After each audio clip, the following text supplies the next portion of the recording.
3학년 예술계 학생 여러분 안녕하세요. 독서 12번째 강의를 시작하도록 하겠습니다.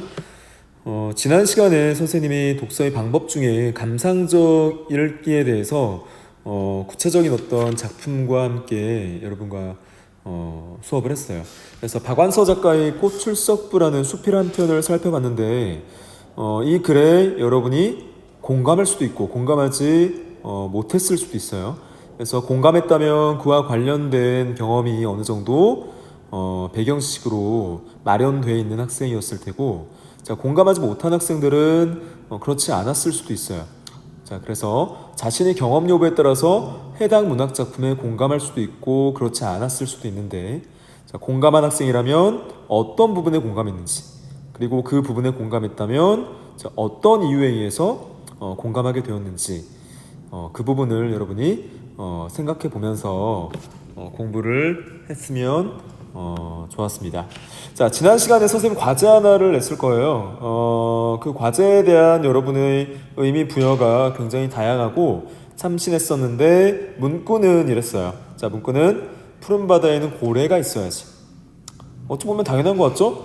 바다에는 고래가 포유류로서 살고 있으니까, 자, 고래가 있어야지라는 어떤 당위적인 측면을 이야기했어요. 자, 고래가 있어야 한다라는 당위성의 측면에 여러분이 주목했어야 되고, 자, 두 번째 행에 보면 고래 한 마리 키우지 않으면, 자, 고래 한 마리를 키우지 않으면 청년이 아니다라는 가정법을 동원했습니다. 자, 고래 한 마리를 키우지 않는다면, 누가? 청년이 키우지 않는다면 청년이 아닌 것이다. 그래서 여기서 청년이라는 것은 미래 세대를 이끌어나갈 주역이라고 여러분이 생각하면 되는데, 자, 그 미래 세대를 이끌어나갈 주역이, 자, 바다의 포유류 고래를 키우지 않는다면 그거는 청년으로서의 삶이 아니라는 거죠. 자, 그랬을 때 고래에 어떤 상징적 의미를 부여하느냐 또는 부여했느냐에 따라서 이 문구의 의미 해석이 여러 가지로 달라질 수 있었어요. 그래서 일단 어떤 예시 답안이 제시가 되어 있는지 같이 한번 보도록 할게요. 자, 이런 어떤 예시 답안이 제시가 되어 있어요. 자, 푸른 바다는 이라고 시작이 되죠. 자, 푸른 바다는 자, 삶에 대한 희망, 자, 삶에 대한 희망과 가능성이 무궁무진한 청년을 의미하고, 자, 고래는 뭘 의미한대요? 자, 고래는 자, 청년이 꿈꾸는 꿈을 의미한다. 자, 그런 의미에서 자, 고래 한 마리 키우지 않으면 청년이 아니지 문구는 자, 커다란 포부와 꿈을 갖고 삶의 어려움을 헤쳐나가면서 씩씩하게 살아가는 청년들을 떠올리게 한다 라고 의미를 부여했어요. 그래서 자, 푸른 바다는 어떤 삶에 대한 어떤 희망, 가능성, 자, 그런 어떤 무궁무진한 어떤 청년을 의미하고, 고래는 자, 그 꿈 자체를 의미하는 것이다. 자, 그래서 씩씩하게 살아가는 청년을 떠올린다, 연상할 수 있다라고 했고요. 두 번째 의미는 미래에 대한 불안과 두려움으로 고민하는 청년들에게 희망을 잃지 말고 꿈을 펼치며 힘차게 살아가라고 격려해주는 의미 같아서 공감이 가고 위로가 되었다라고 했어요. 그래서 여러 가지 의미 부여가 가능하죠. 그래서 희망의 의미 또는 격려의 의미 또는 위로의 의미, 이런 의미를 내포하고 있다라고 생각을 했네요. 자, 그래서 이런 비슷한 상징적 의미를 부여한 학생들도 있었고 그렇지 않은 학생들도 있었는데 참신하게 여러분이 과제를 잘 수행을 해준 것 같아요. 자, 이렇게 여러분이 감상 특정 작품이나 특정 구절 또는 특정 문구에 대한 자유로운 어떤 감상적 능력을 발휘할 때 여러분이 문학을 제대로 수용했다라고 볼 수 있어요. 자, 넘어가도록 할게요.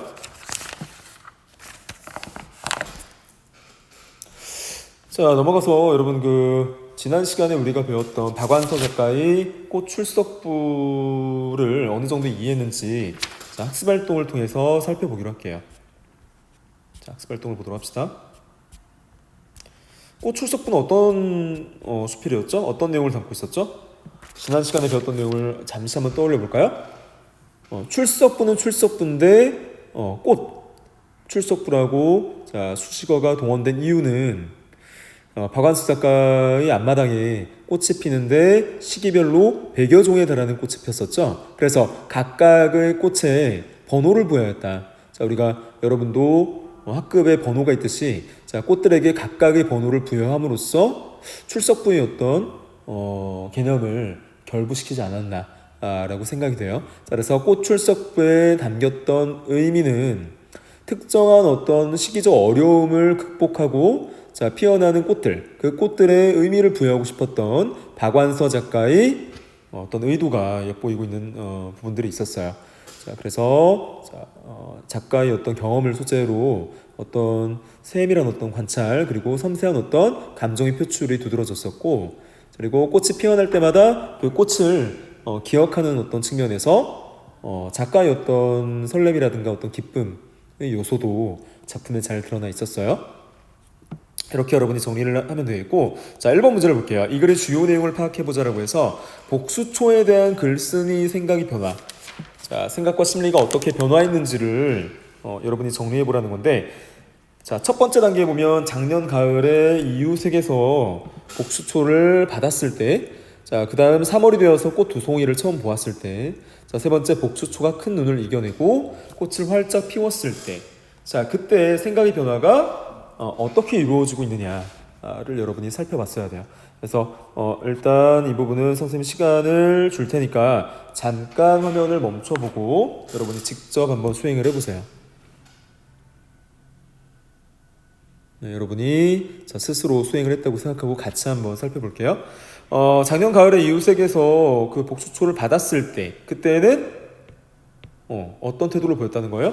외양이 볼품없었다. 잡초처럼 여겨졌죠? 자, 외양이 잡초처럼 볼 수 없어서 대수롭지 않게 생각하고 신경을 별로 쓰지 않았어요.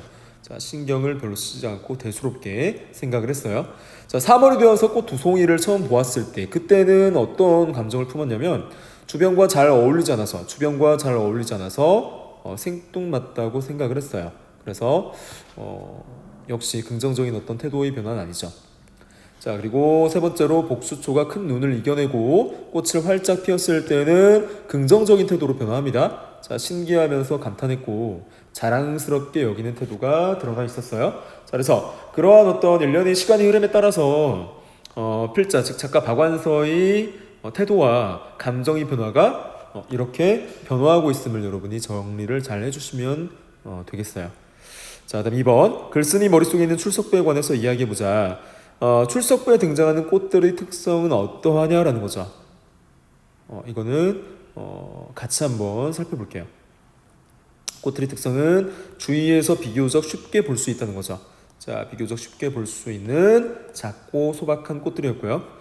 자, 두 번째, 꽃 출석부를 통해서 알 수 있는 꽃들에 대한 글쓴이 태도가 어떠하냐 라고 했을 때 어때요? 꽃들의 피기를 기다리는 마음에 머릿속에 저절로 꽃 출석부가 생긴 것으로 보아서 꽃을 좋아하죠. 꽃을 좋아하고 꽃과 함께하는 생활의 기쁨을 느끼고 있어요. 자, 그리고 100가지가 넘는 꽃들의 이름과 꽃이 피는 시기를 아는 것으로 보아서 자, 모든 꽃을 소중하게 여기고 잘 돌보고 있죠. 그래서 이런 측면으로 여러분이 접근을 하시면 될 것 같습니다. 자, 2번. 자, 이 글에서 공감하거나 감동을 느낀 부분을 이야기해 보자라고 했는데 모둠을 여러분이 조성할 수 없으니까 여러분 나름대로 일단은 정리를 해보면 좋을 것 같아요. 이 부분은 실제로 여러분이 수행을 해보는 게 좋으니까 오늘의 과제로 선생님이 제시를 할게요. 자, 이번 문제는 스스로 어떤 부분에 감동을 했는지, 어떤 부분에 공감을 했는지 여부를 한 부분도 괜찮고 두 부분 이상도 괜찮아요. 자, 그 부분을 여러분이 나름대로 게시판에 올려보고 그 이유도 같이 한번 진술해 줬으면 좋겠어요. 오늘의 과제로 선생님이 내도록 하겠습니다.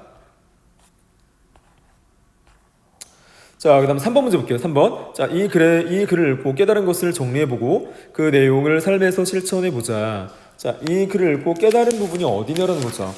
자, 독자 나름대로 깨달은 지점이 다를 거예요. 자, 그래서 깨달은 지점이 다를 거고, 자, 이번에서 자신이 깨달은 것을 삶에서 어떻게 실천할 수 있는지 역시 마찬가지로 여러분에게 과제로 이 부분도 내드립니다. 2번, 3번 3번도 과제로 선생님이 내도록 할게요. 자, 4번. 이 글을 읽고 자신만의 출석부를 만들어 보자. 여러분이 소중히 여기는 것들 있죠. 여러분이 소중히 여기는 것들이 있고, 그리고 나름대로 여러분에게 기쁨과 설렘과 즐거움을 가져다 주는 대상들이 있을 거예요. 그 대상들을 열거해 보는데, 가장 우선순위가 높은 것 순서대로 여러분이 한번 출석부를 만들어 보세요. 그래서 박완서 작가는 100번까지 출석부를 만들었었죠. 굳이 100번까지 나갈 필요는 없고, 여러분이 쭉 여러분이 삶에 있어서 기쁨과 즐거움을 가져다 주는 어떤 대상물들을 잘 생각해 보고, 그 대상물들의 나름대로의 번호를 부여해서 역시 과제 게시판에 올려주세요. 4번도 과제입니다. 오늘 과제가 많이 있네요. 과제로 제시를 하도록 할게요.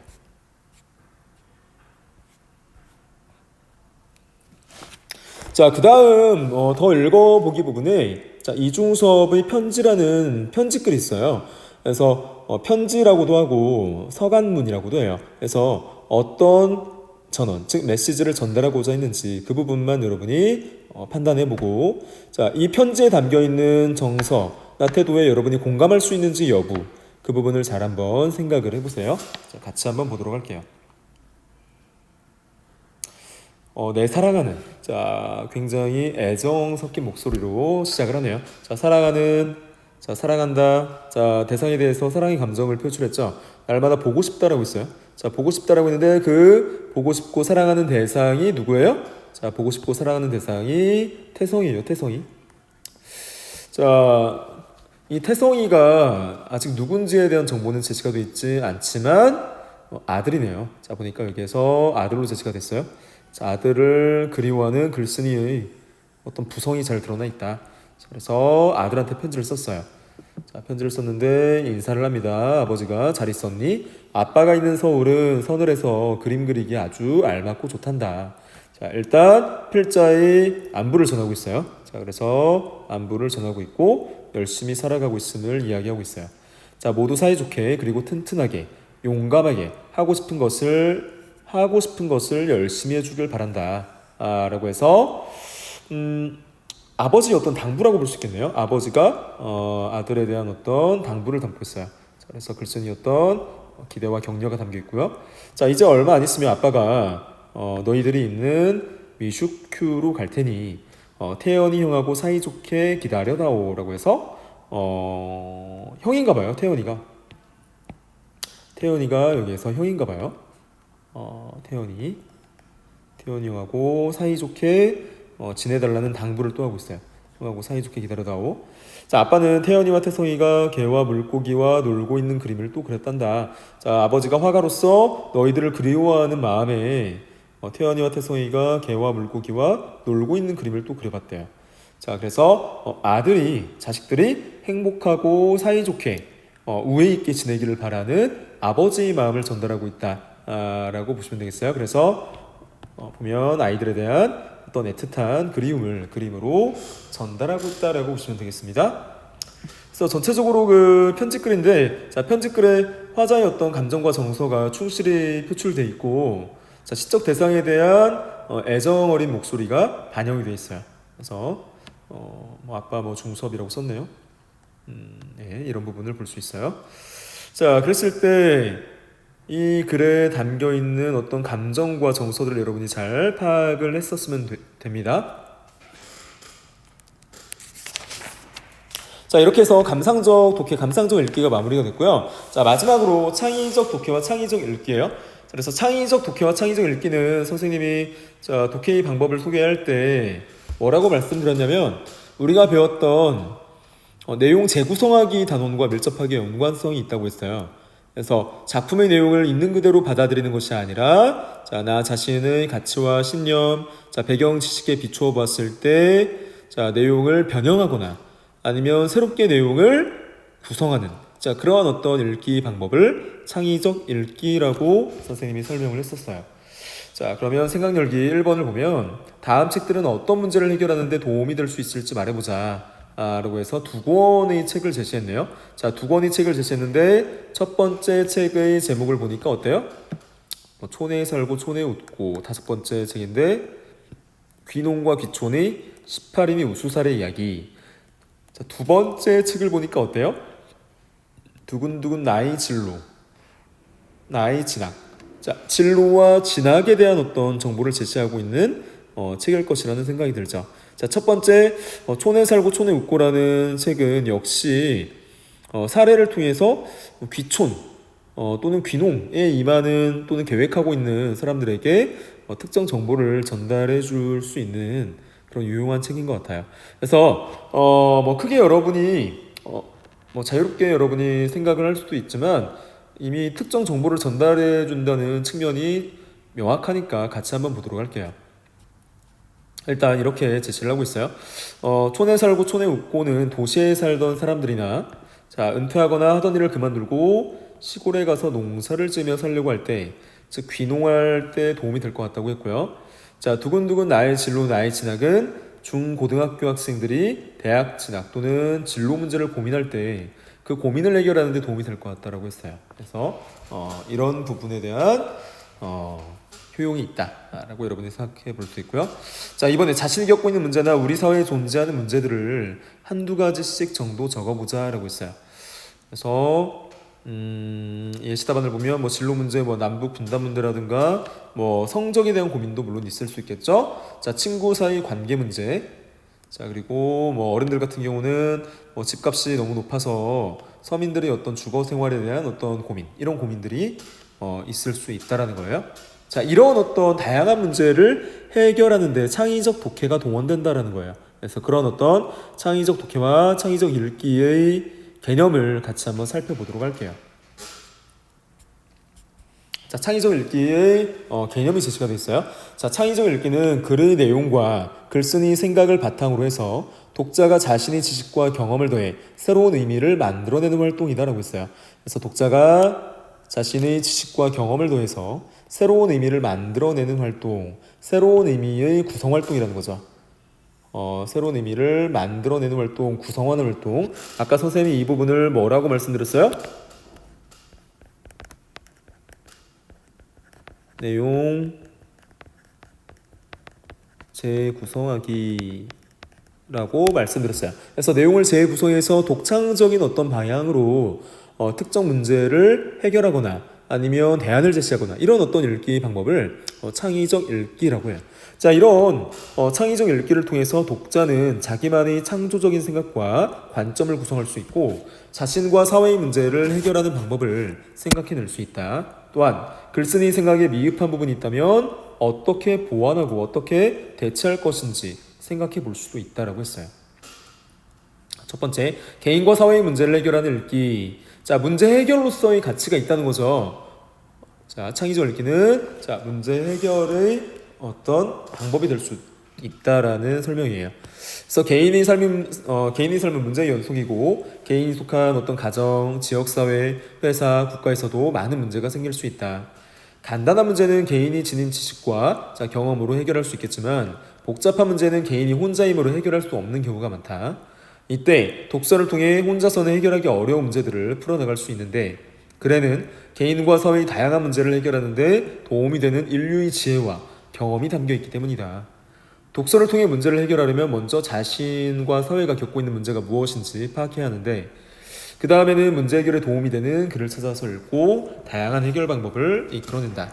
자, 이렇게 도출한 여러 방법 가운데 가장 적절한 방법을 선택하여 자, 문제를 해결하고 그 결과를 평가해 본다라고 했어요.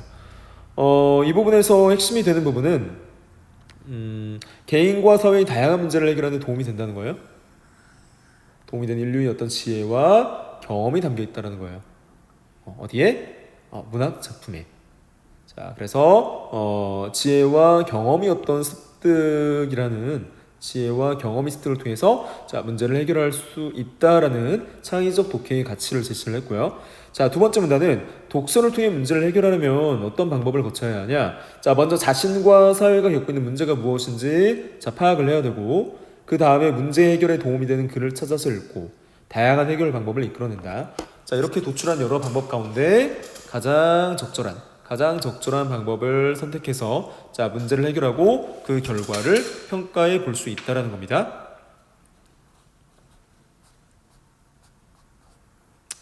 자, 두 번째, 대안을 찾으며 능동적으로 읽기의 개념을 제시하고 있어요. 자, 대안, 문제 사태가 발생한 문제를 해결하기 위해서 여러 방안들을 제시할 텐데 방안을 생각하면서 능동적으로 주도적으로 찾아가면서 읽는 연습을 해야 한다는 거죠. 자, 글에는 개인이나 사회가 겪는 문제들과 관련된 글쓴이 생각이 나타나 있는데, 자, 따라서 독자는 글쓴이 생각에서 실마리를 얻어 문제에 대한 해결 방안을 마련할 수 있다.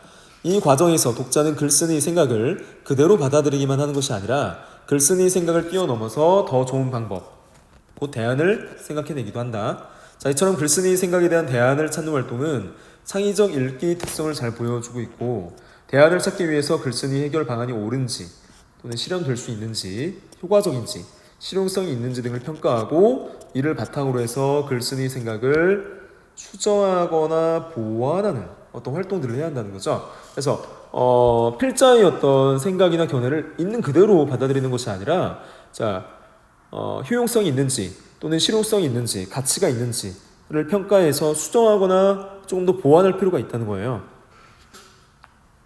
그래서 글쓴이 해결 방안이 옳은지, 또 실현 가능성이 있는지, 효과적인지, 실용성이 있는지, 이런 척도들을 잘 따져줘서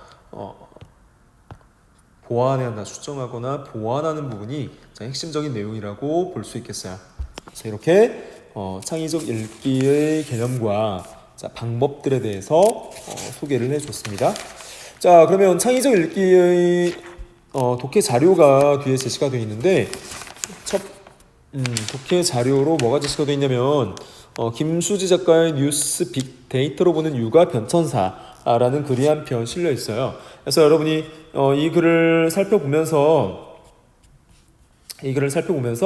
여러분이 뉴스의 어떤 데이터에 담겨 있는 육아의 어떤 개념과 육아가 사회에서 어떻게 인식되고 있는지, 그 시간이 흐름에 따른 변화 과정을 살펴보고, 그에 대해서 여러분이 내용을 재구성해보고 나름대로의 어떤 대안을 찾아 나갈 수 있는 그런 어떤 창의적 독해를 스스로 한번 해보셔야 돼요. 그래서 일단은 이 글은 보고문입니다. 그래서 특정 연구 결과 또는 특정 자료의 어떤 수집과 분석을 통해서 나름대로의 어떤 보고문을 작성을 한 거예요.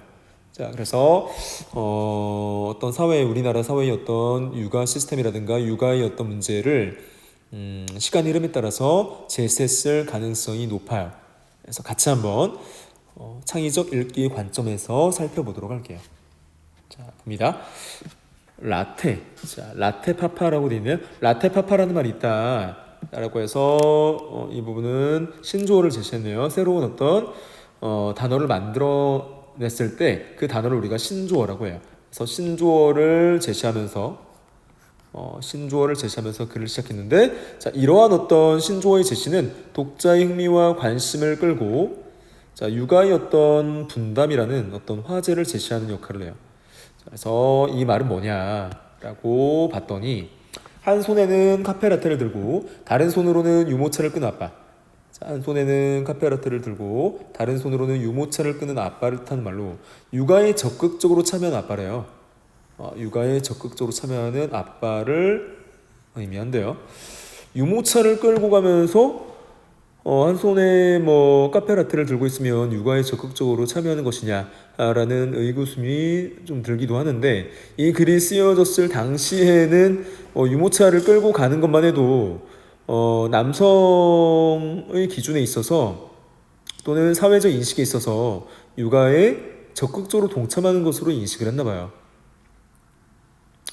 선생님도 딸 하나를 키우고 있긴 한데 육아에 적극적으로 참여하고자 노력은 하긴 하는데, 그게 이제 그 정도성에 있어서 그게 적극적으로 참여하는 것인지 아닌지 여부가 좀 명확치 않긴 해요. 그래서 여기에서 유모차를 끌고 가고 카페라테를 마시는 것 자체가 육아 참여의 어떤 정도성을 의미하는 것이 아니라 선생님이 생각하기에는 어떤 특정 상징적 의미를 지니고 있는 게 아닌가 생각을 해요.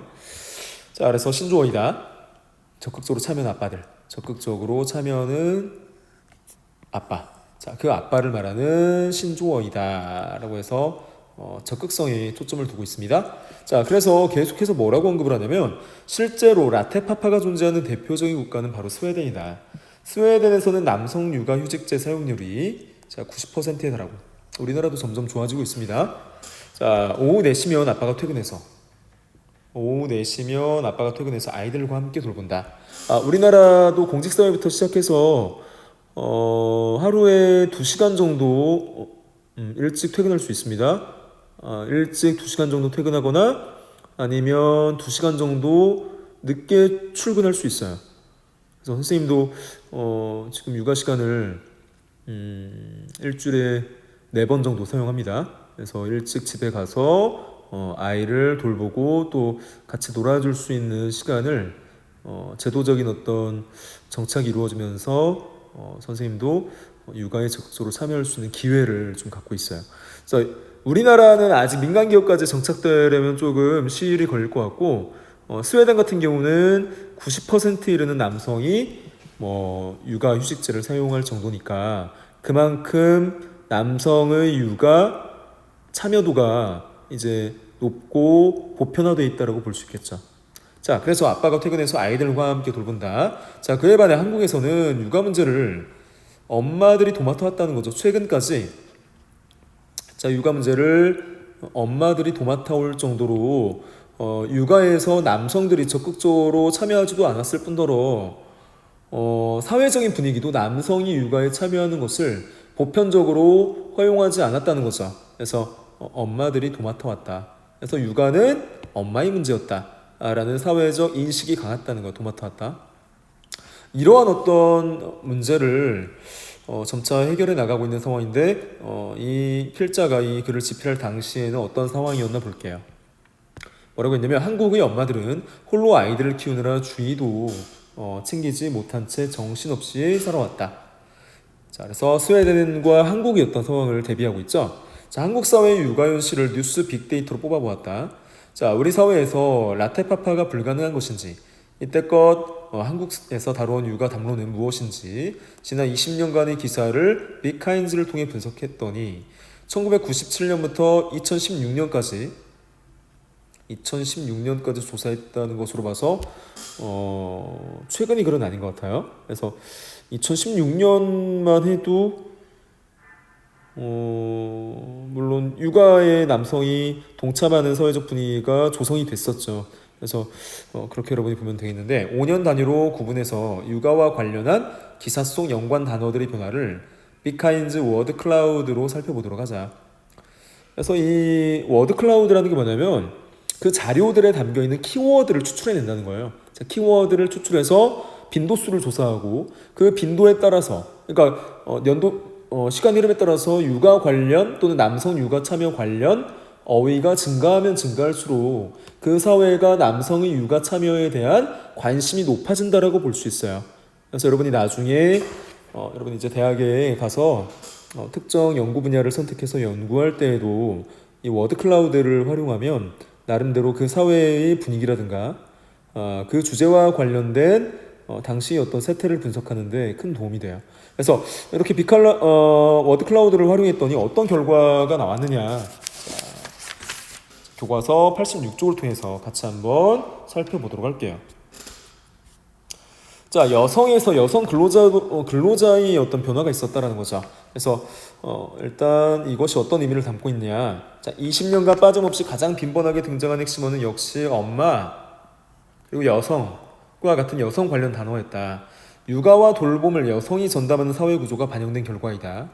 여성이 육아의 주체로 자리한 가운데 조부모 혹은 아빠와 같은 육아 분담의 대상이 부각되거나 육아 보장 정책과 관련 기관이 관심사로 떠오르는 양상이었다. 1997년부터 2001년까지 육아와 관련해서 가장 많이 쓰인 핵심어는 여성들이었다. 이 시기에 고용보험기금이라는 단어도 눈에 띄는데 이는 육아휴직 시 고용기금에서 임금의 30%를 보조금으로 지급하는 것을 골자로 한 모성보호법 개정안의 의결에 따른 것이었다. 출산 휴가 기간을 늘리는 등 여성의 육아 부담을 사회적으로 분담하고자 하는 시도가 이루어진 시기이다. 그래서 분석을 해봤더니 1997년에서 2001년까지는 여성이 육아를 전담하는 빅데이터 연구 결과 여성이 육아를 전담했다는 거죠. 분석 결과. 자, 그다음 보면 2000년대 초반부터 중반까지는 여성들이라는 단어보다 여성 근로자라는 단어가 더 많이 사용된 시기이다. 자, 여성의 경제활동 참여가 활발해지면서 육아와 일을 어떻게 양립할 것이냐가 사회적 고민으로 떠올랐고, 이와 관련해 노동부 또한 주요 핵심으로 떠올랐다. 이 시기에 육아휴직 기간 확대, 직장 보육시설 설치 등 다양한 정부 정책이 나왔지만 실제 근로 환경에는 적용되지 않는 등 정책과 사업장 간의 온도차가 문제가 되기도 했다. 그래서 2006년까지는 육아와 경제활동에 참여하는 여성들이 늘어나면서 육아와 근로, 즉 일을 동시에 수행해야 하는 여성들이 어떤 문제가 부각됐다는 거죠. 육아와 일을 양립해야 하는 여성들의 문제가 빅데이터 연구 결과 제시가 됐다는 거죠. 그래서 워드클라우드를 돌려보니까 자, 이렇게 노동부라든가 2006년까지는 노동부라는 단어, 그다음 여성 근로자라는 단어, 여성들이라는 단어, 뭐 타가수당, 타가비용 이런 어떤 단어들이 많이 추출이 됐다는 거죠. 2001년까지는 여성들이라는 단어들이 많이 도출이 됐던 거고, 근로자, 노동부, 공무원 이런 어떤 단어들이 많이 도출이 됐죠. 공직사회에서 이런 제도들이 먼저 도입되다 보니까 공직에 종사하는 공무원과 관련된 키워드도 눈에 띄네요. 2011년까지는 근로자라는 단어가 또 눈에 띄고요. 뭐 가사활동이라는 단어, 맞벌이 부부, 경제활동에 참여하다 보니까 이 맞벌이 부부에 관한 지원책들이 논의가 됐다는 거죠. 2016년까지는 역시 노동부, 고용노동부, 자 그리고 뭐 아빠, 아이들, 남편, 즉 남성의 육아활동 참여에 관한 키워드들이 등장을 하네요. 자 그래서 그런 부분들이 지금 제시가 될 것 같아요. 자 육아에 대한 인식 변화, 자 인식 변화가 이루어졌다는 거죠. 자 어떻게 인식 변화가 이루어졌냐? 2007년부터 2011년까지 특징적인 변화는 조부모가 육아 분담의 주체로 새롭게 떠올랐다는 점이다. 이와 관련해 뭐 조부모, 맞벌이 부부, 고령화 같은 단어가 연상 단어로 함께 추출됐고, 맞벌이 부부가 늘어나면서 조부모가 아이를 돌보는 황혼 육아가 새로운 육아 방식으로 떠올랐다. 결혼한 자녀가 육아에 도움을 받으려고 부모 집과 가까운 곳에 살림을 꾸리는 사례도 늘었다. 황혼 육아를 바라보는 시각은 둘로 나뉜다. 한국 사회에서 빠르게 진행되고 있는 저출산 문제, 자, 이 저출산 문제와 고령화 문제를 동시에 풀 실마리가 된다는 의견. 자, 다시 겪는 육아 때문에 노년층의 번아웃 증후군을 조심해야 한다는 우려. 번아웃 증후군의 개념을 보니까 자, 이렇게 제시가 되어 있네요. 한 가지 일에만 몰두하던 사람이 어느 순간 모든 에너지가 소진된 것처럼 무력해지는 증상. 그래서 장단점이 있다는 거예요. 자, 노년에는 이제 은퇴하고 휴식을 취해야 할 상황인데, 자, 자녀들의 육아에 동참함으로써 그러한 어떤 여유로운 삶이 박탈당하는 자, 그런 안타까운 현실을 담고 있죠. 2012년에서 2016년에는 아빠들 이라는 육아 분담이 주체로 떠올랐는데, 아빠들이 육아에 참여하는 모습이 대대적으로 방송을 타기도 했다. 이와 관련해 아빠들 또는 남편들 같은 단어가 주요 연관 단어로 뽑혔고, 하지만 방송 속 모습과 달리 아빠가 실제로 육아에 적극적으로 참여하기에는 여건이 한참 부족하다는 비판이 나온다. 한국의 연간 노동시간은 2113시간으로 경제협력개발기구 회원국 중 2위이다. 경제협력개발기구의 평균 연간 노동시간인 1766시간보다 347시간이나 더 길다. 야근이 일상인 이 시대에 아빠들은 일과 가정의 균형을 맞출 수 없다고 하소연한다. 이러한 사회 구조적 문제와 맞물려 고용노동부와 여성가족부 등 관련 부처가 연관 단어로 뽑히기도 했다. 그래서 그런 어떤 시대의 변천과 흐름에 따라서 관련 키워드도 변화했고, 그 관련 키워드의 변화가 결국 사회의 흐름을 반영한다고 보시면 되겠어요. 자, 결론을 어떻게 내렸냐? 자, 이렇게 빅데이터를 분석해 봤더니, 자, 20년간 육아와 관련한 담론에서 여성이 중심에 있다 라고 볼 수 있고, 그러나 최근에 여성이 책임지는 돌봄 구조를 조부모 혹은 아빠들이 분담하려는 시도가 이루어지고 있다. 라테파파라는 신조어가 자주 쓰이기 시작한 것도 이러한 변화를 반영한다. 물론 이는 반쪽짜리 변화이다. 자, 뉴스에서 아빠라는 단어가 많이 등장했다고 해서 우리 사회가 엄마들이 아이를 양육하기 좋은 환경으로 바뀐 것이라 단정할 수 없다. 다만 언론을 비롯한 사회의 관심이 엄마에게 육아의 모든 책임을 전가하게 하는 게 아닌 육아를 사회적으로 분담하는 쪽으로 바뀌고 있다는 정도로 맥락을 읽을 수 있을 것이다. 자, 이 반쪽의 변화를 온전한 변화로 바꾸는 것. 자, 온전한 변화, 즉 남성과 여성이 공동 육아에 참여하는 사회적 분위기의 정착을 말하겠죠. 자, 온전한 변화로 바꾸는 것은 사회 구성원과 정부 부처의 적극적 관심과 노력일 것이다. 자, 라테파파가 가능해질 그날을 기대해본다. 라고 해서 보고문을 제시를 했네요. 그래서 키워드의 분석을 통해서 즉 빈번하게 제시된 키워드의 변화를 통해서 남성들의 어떤 육아 참여 현실 또는 우리 한국 사회의 육아의 어떤 현 실태를 나름대로 잘 분석을 해줬다라고 볼 수 있겠어요.